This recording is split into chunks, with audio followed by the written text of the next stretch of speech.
Hi everyone, this is your Jee Sifu right here. Today is another interesting Taoism and Taoist Magic talk show. So today, as you can see, we got our new mic right here. Okay, so hope the sound's gonna be much better than that.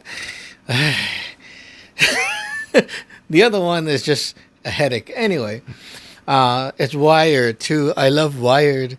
Anyway, so uh, the topic today it's going to be on new ordained disciples. Like, what are you supposed to?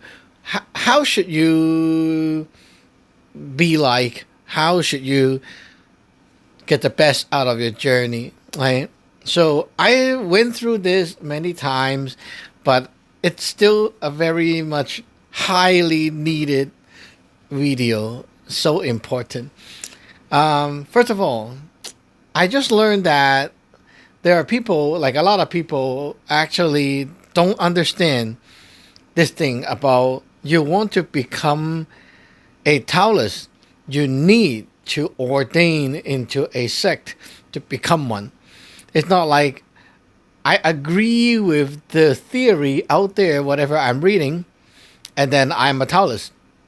Like, you just feel like, this is like what I want to go by. I believe it.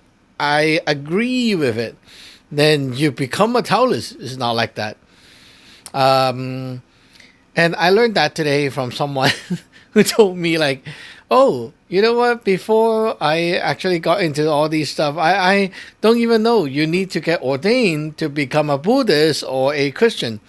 It's like, do you feel that you believe in the Jesus thing? You do. Okay, you're a Christian. It's like, wow, that easy. Buddhism. I kind of read the scripture. I do the praying, and I believe I'm one. It's like people don't understand. You need to get ordained, and some people misunderstand that ordained is like you are becoming a monk. It's like that's too much for me. No, no, no. Okay, I don't want to become a monk. Um, yeah, it's weird, right? I understand. So this video is to clarify what ordaining actually means. Okay. Um, so let's take another example here. You want to learn martial art, right? Okay, you want to learn martial art. Let's say the common ones. You want to learn karate. Okay, so you want to learn karate, or maybe you want to learn Wing Chun, right? After watching the Yip Man. Okay, so how can you say that I practice karate? I practice Wing Chun. How would you start? Like, how do you even start? You don't watch a movie, copy the movie's movement, and then say, I practice Wing Chun 8 years already, watching the same movie over and over. Right? You get what I mean, right?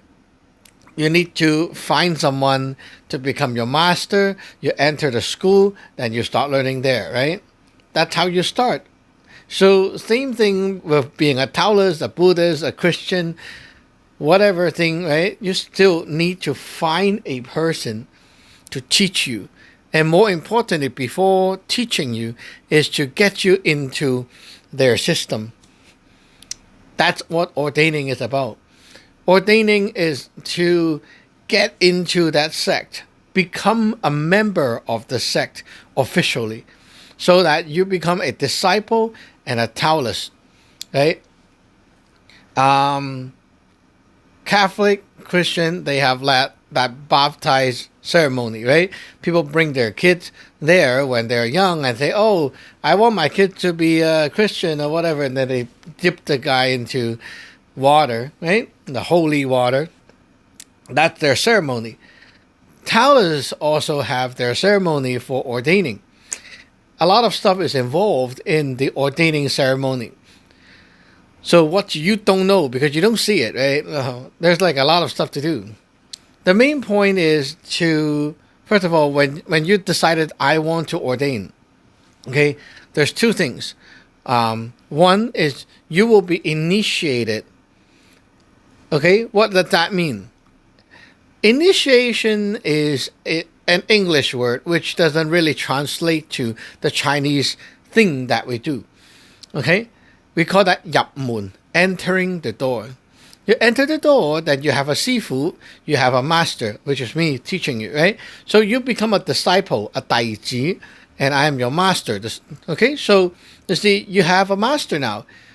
This human being master, teacher, is now like related to you. There's a relationship. Okay? Secondly, is you ordaining to the Tao of that sect. So you will then like submit yourself to the gods, the Tao of that sect. Okay? And you say, I want to be a part of this family, to inherit the power, the wisdom, the knowledge, the whatever, and then pass it on to the next generation when I'm good. That's what ordaining is about. Okay? Now, you don't have to become a master after ordaining. A lot of people just ordain and learn and just stay in a very shallow level. It's fine. You don't need to become a master. But if you ordain, at least you potentially can become one. Okay? You can become one. There's a potential. But what's most important is that you are related to the Tao, to the gods of that sect. Okay, here's what you don't understand, okay? Because no one promote this loudly, so people don't really understand it. You think that going around to different temples and praying to the Taoism gods make you a Taoist? It doesn't. Okay, first of all the temples, they have altars, statues, right? You go and pray to those things. First of all, who consecrated those statues? What is the sect that these gods are related to? You don't know. Maybe there's no sect. Who knows? Right?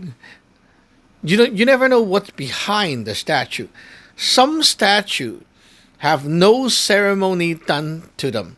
They are just an empty statue, and we call those the folks belief. More like a bunch of people gathered up and say, hey, let's raise some funds and build a temple together. And then they decided to build the thing. And then after they build the statue, they just do like a ceremony on their own. And they don't really know anything. They just like burn some incense and do whatever to imitate the actual Taoists doing stuff. They're imitating, okay? They don't have any knowledge on what they're doing. They don't have a power source behind, and they just blindly do a ceremony. And it doesn't really work, but yeah, that's what happened to a lot of temples, right? So there's nothing actually there. People go pray to these things. What happened is your faith, your heart energy, okay, will be contributed to this statue. And the statue will accumulate everyone's energy into a pool. So you got like this big pool of resources, of pre-heaven energy from everyone. You do worshiping, you do burning incense, give offerings, all that stuff. It contains your soul energy. It contains your heart energy, right? You have your feeling, you have your thoughts. There you go. These things accumulated into there, right? What happened next is someone come and ask for help. Oh God, please, I want your help. I have like this. I need your help. Okay, you ask for help, right? You contribute a bit, and then the God there, that energy pool will give some to you, and there goes the help. So it's like a food bank, right? Everyone contribute a bit when they are like not really in need. They put some food there, and then you're like, oh, I'm starving. Then you go there and you take a little bit, and later you give back, right? That's the game. So these public temples are not like related to anything, and you go pray. It's more like you're just sharing a pool of resources with the outsiders, and it doesn't make you related to anything. It's basically like a trade, like you contribute, you invest, and then later when you need, you can come and take. It's like a trade, right? Kind of.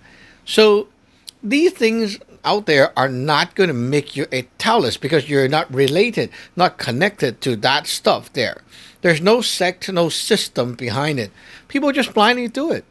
right? Now, some temples will hire Taoists to go there and consecrate the statue. So if they did so, like seriously did it, then the statue has a god that belongs to that sect. However, you going there, you are not like ordained into that sect, right? You go there as an outsider, like a guest, and you pray, you burn incense and such, right? Well, that's no different from like a stranger coming over here to my altar and then start praying for help. You become like a client, right? Like a client. You're like, oh, I need your help. I give you something, you give me back something. It's an exchange. It's a client relationship. You're not a Taoist. You're not belonging to that sect. So after you have officially become a Taoist, a real Taoist, you must belong to a lineage, a sect, right? You will know who is your Sifu. You have an identity. You know who, like, what is your Tao? What is that power? Okay? You know. Okay, so let's say your Tao right now is like ABC. That means anything other than ABC, like all the stuff out there, okay, are not related to you. They are not your Tao. They are not your God anymore. You don't go outside to the other temples and start praying because you have a home right now. You belong to something. You belong to a Tao already. It's like you're not homeless anymore. You have your real parents. You have father, mother. Okay? Homeless people go outside and call other people their father, mother, begging for food. It's fine. You have a mom and dad already. You don't go outside and beg other people and call them father and mother. And then, your real one at the back is like, hey, why are you coming over? Right? You see the thing? So being a Taoist doesn't mean, oh, I became a Taoist. And then like every month, I want to be a good Taoist. So every month I go outside and then like tour around all the temples in my area, burn incense everywhere. No. That's totally ridiculous. It's wrong. It's so wrong. It's actually something that you should not do because you are like, you're just pissing off your own Tao. Like your own God looking at you is like, why aren't you doing all that? Like, why aren't you committing all that time and energy on your actual gods? Why do you go outside to the other gods? They are not related to you, okay? If you want to become a part of their family, you can quit here and go over there. Why are you here, right? Taoists, when you get ordained into a sect, you gotta understand your identity is now belonging to a sect, a lineage. All your time and commitment should be only focused on that sect, that lineage, and you should be directly learning from your master and not going around and then trying to like grab a bit here, a bit here. That's very insulting to your master. Well, maybe you don't understand. So I'll grab this example from the martial art world, right?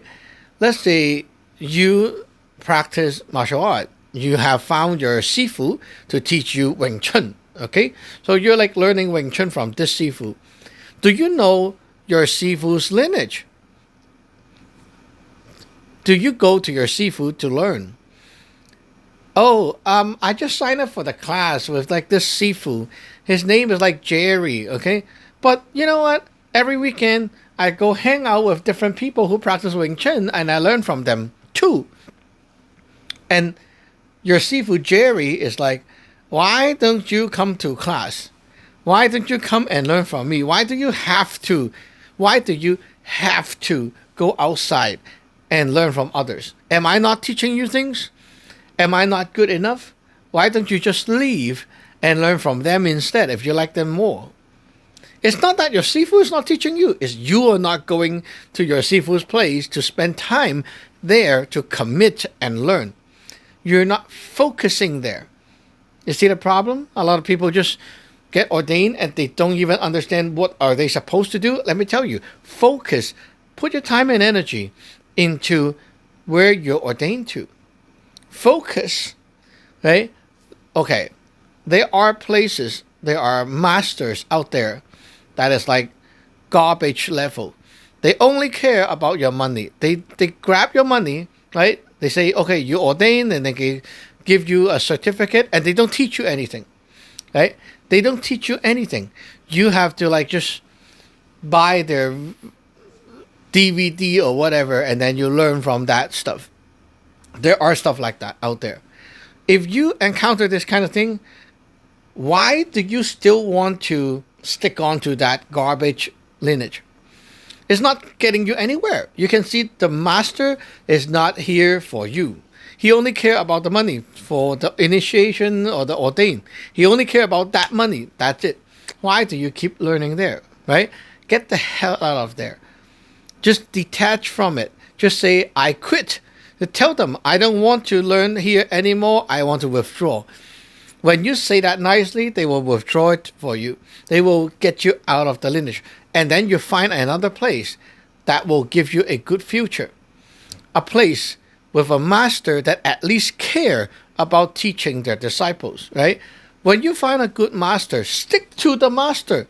Stick to it. I mean, like, grab onto it. It's not easy to find a good master. A master that wants to teach and a master that is actually good for you is really hard to find. You know why? Well, personal experience here, okay? I have been teaching a lot of disciples and I have been giving a lot to my disciples. And I can tell you that a lot of people these days are really fragile.